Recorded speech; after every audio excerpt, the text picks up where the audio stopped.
So thanks. You found me and you brought me here, and I'm starting to get a feeling of what can happen here. Because when I came, I was like, now I need to ask, and then I found that you didn't know, and then I was thinking, okay, that's my opportunity. Now I can tell everything I wanted to tell, and actually, I'm going to start by telling a little story from my neighborhood, because I was thinking, okay, if I have no idea of what I'm going to,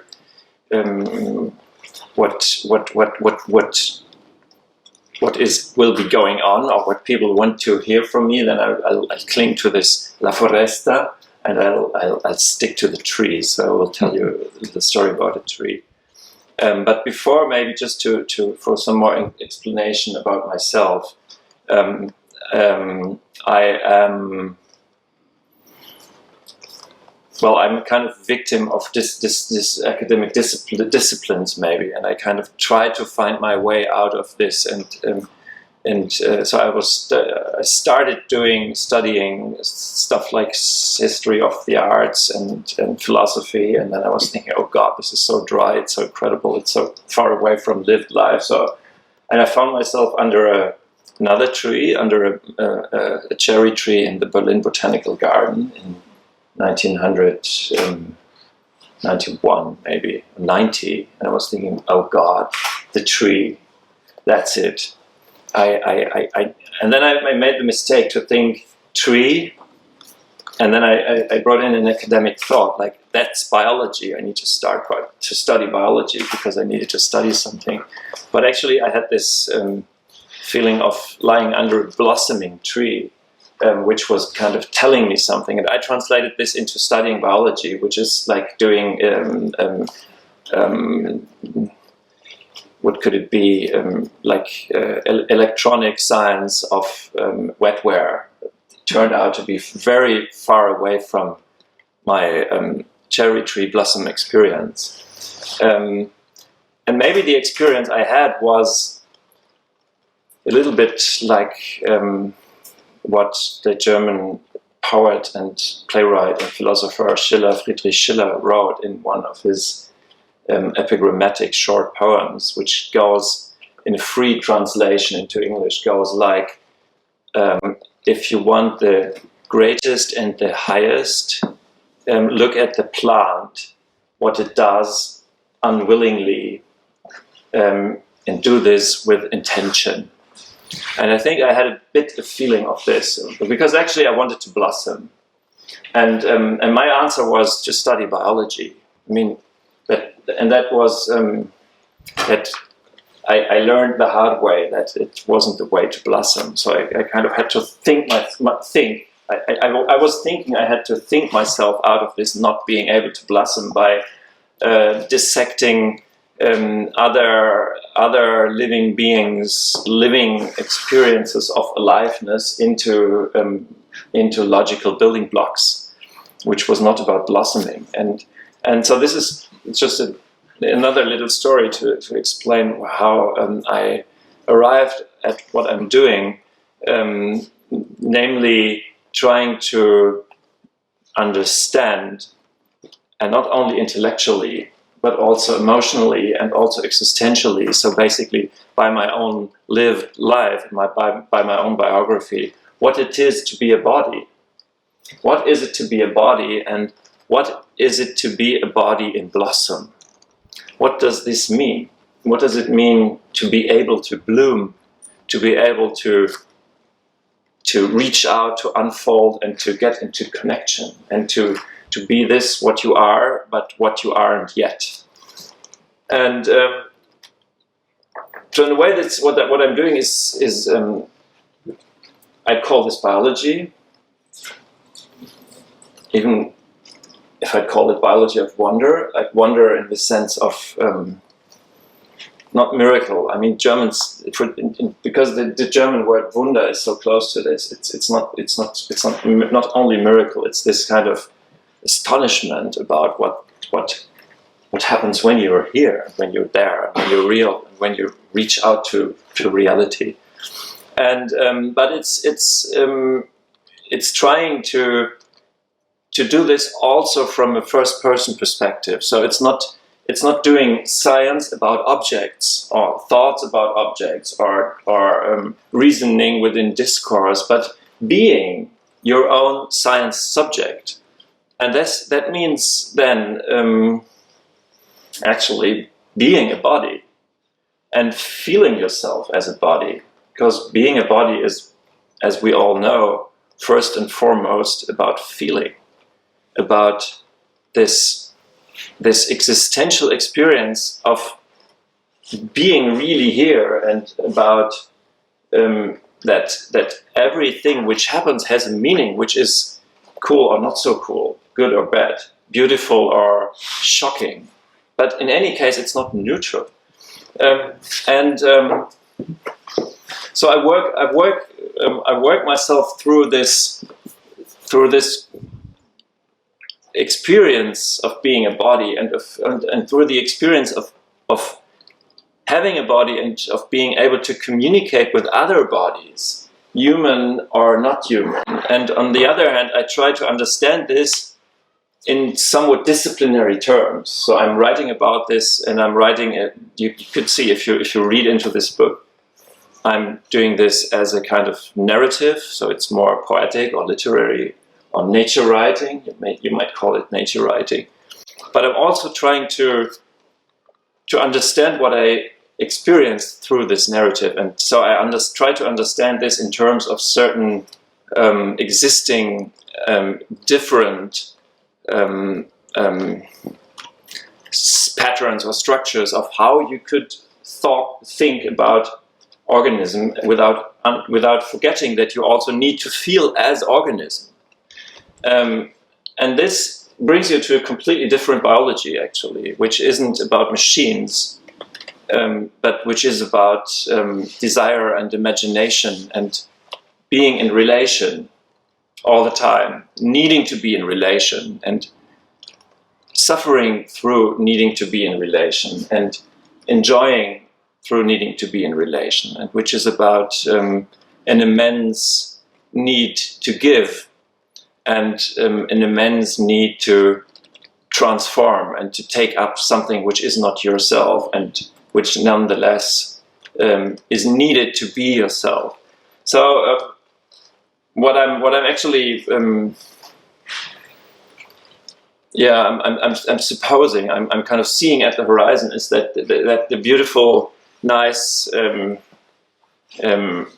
very rigid science of biology, in which organisms are basically biochemical machines and algorithms, will change into something which very much more takes into account that living beings have experiences, and experiences of existential value. So actually, living beings are subjects. Every living being is a subject, and from this background, they are totally like ourselves. And I mean that's our primary way of relating to other living beings. That's what children do, actually, is to take them as subjects. And then they go to school, and then they are told that no, you're stupid. You're kind of animistic thinker, and you need to be a scientific thinker. Otherwise, you can't find your place in this society. So love other beings as subjects, but don't do this when you're serious.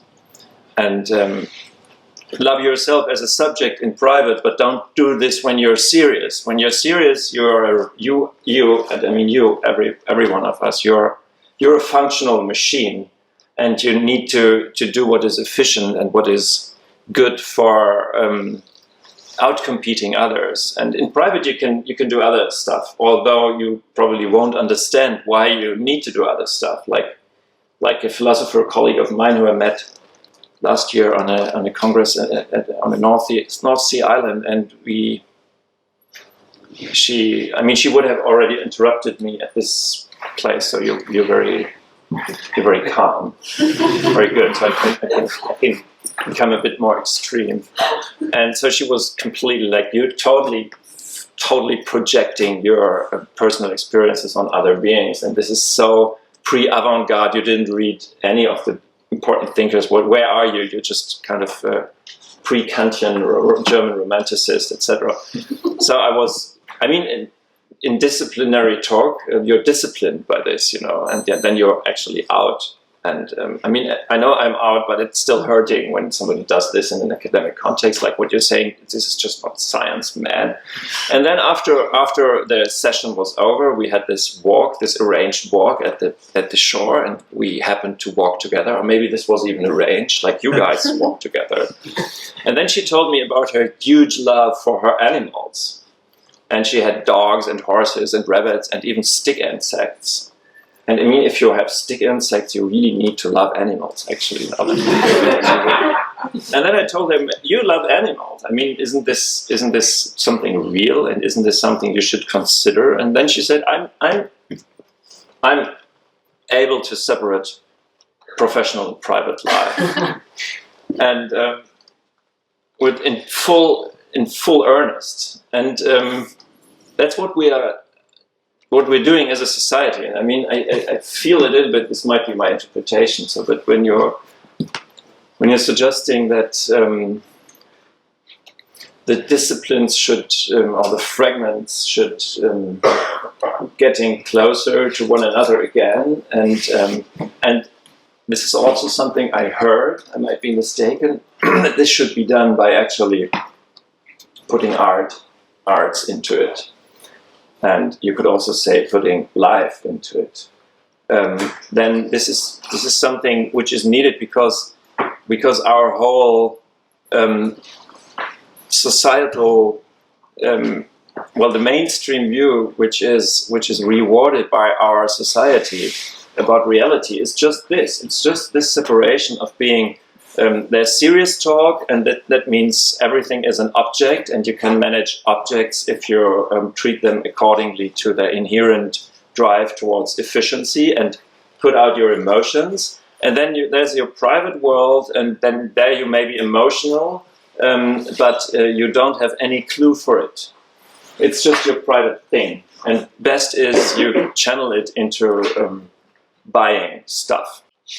And so we have this huge gap, actually, and this gap runs through ourselves. And it was just a gap, I think, I experienced when I was sitting or lying. Actually, I was lying under this small cherry tree, and I was yearning for blossoming. And I was served biology, and which isn't wrong. The stuff I learned is certainly there's lots of things which are completely not wrong.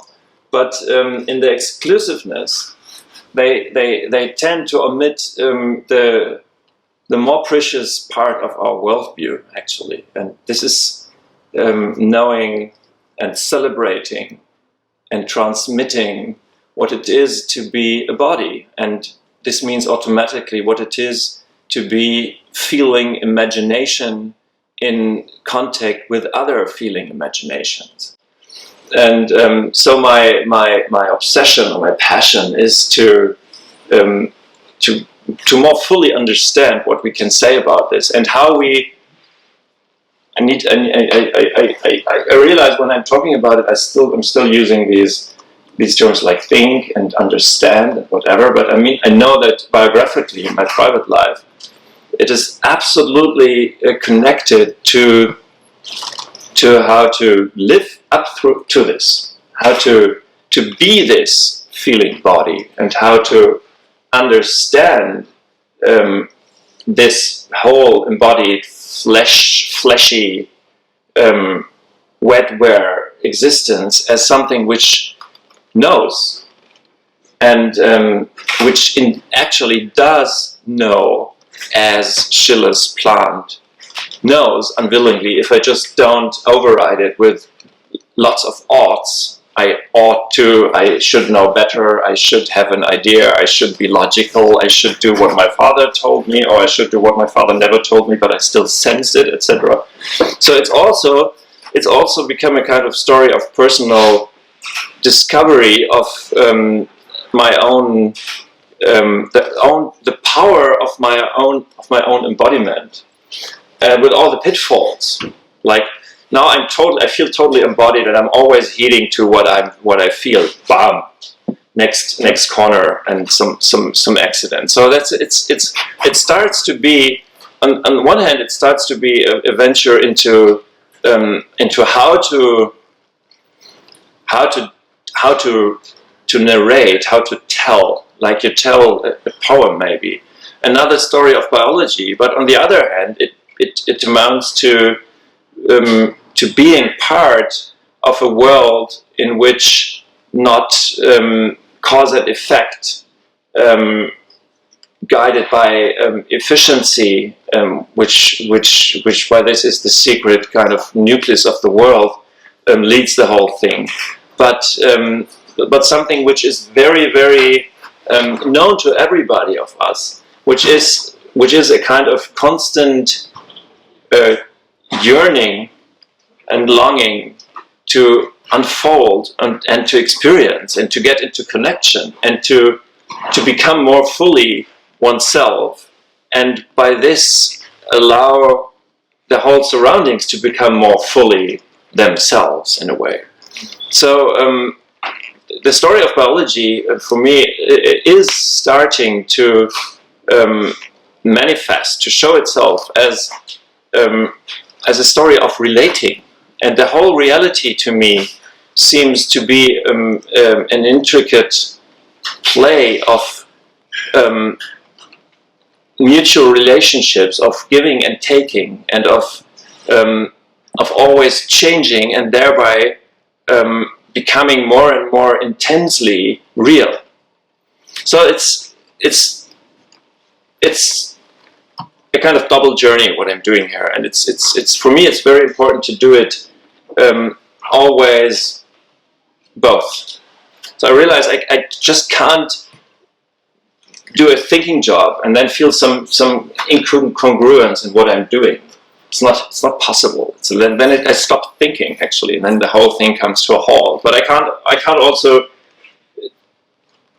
follow certain experiences and then not do the thinking, which is related to this. So it's really a kind of double step experience, and in the end, it's probably an attempt to be more alive, or it's an attempt to understand that aliveness and the experience of being alive it's just at the center of our world experience, and it's also the central mystery of what's all this is about. So it does absolutely merit to be understood and to be in contact with, because this is just what reality revolves around, or tends to, or yearns for. And in our world in our mainstream world this is just some kind of private marginal thing. It's just not the basic, most important focus. And this is why I call this this perspective shift, enlivenment. As you mentioned, I need to drop this word here also, as a reorientation towards being alive, towards aliveness, and also as a kind of a kind of pun word game with enlightenment, Aufklärung, which also was an emancipation movement, and which also discovered the subject in contrast to just the tool for the state or for the church, but which did the work only on this mental level. I mean, Enlightenment created disciplines, and but then disciplines were used to discipline the living body. It's very interesting that discipline has this double stance. I mean, all the work of Foucault about discipline is about not caring for yourself. It's about disciplining yourself, which is basically doing away with this impulse of aliveness, with your possibility of being a plant or being a tree. and with your possibility of being the more real, the more vulnerable you are, which is also an experience of aliveness. So this is the, well, this is one aspect of one way to put my what I want to do, what I'm trying to do into focus or into perspective is to understand and to experience aliveness as a center of what is going on. Yeah, and I told you a different tree story, actually. I didn't tell you the tree story I wanted to tell you. I told you the story of this tiny cherry tree. But I will also tell you the other tree story. Because then it's also good to... it's good for the closure poem I want to read you. So the other tree is... I mean, it isn't less interesting. Like I had the idea I want to talk about this other tree, but I started with this baby tree, and now I'm coming to this super old, 500-year-old oak tree in the Grunewald forest, close to where I'm living. So, don't you see a kind of development in my story, and also a kind of maturation? Wow, this wasn't planned. This gives me hope. So it's good not to know. Yeah, absolutely. I mean, it's a positive surprise. I could also have a bad surprise. Shit, what am I telling you? So I'm living very close to in West End, very close to the Grunewald, and I have this poodle which I very often take with me to walk her through the forest. I didn't bring her today because it's wet outside and she would have sat on my lap in the S-Bahn, so I was actually too lazy. But she's my best friend, so she should be here. So there's actually this super old oak tree, like in a painting. But I think, I mean, even if I mention this painting, this is not the reason I'm drawn to it, but the reason is that this tree is actually, it's not only one tree, it's a kind of one and many. And it is so old, and it's also, it has this fashion of oak trees, which oak trees have, to die and live on, and to die off at certain parts, and to open up to other beings, and to still live on other parts. So it has a very huge trunk, but relatively few branches.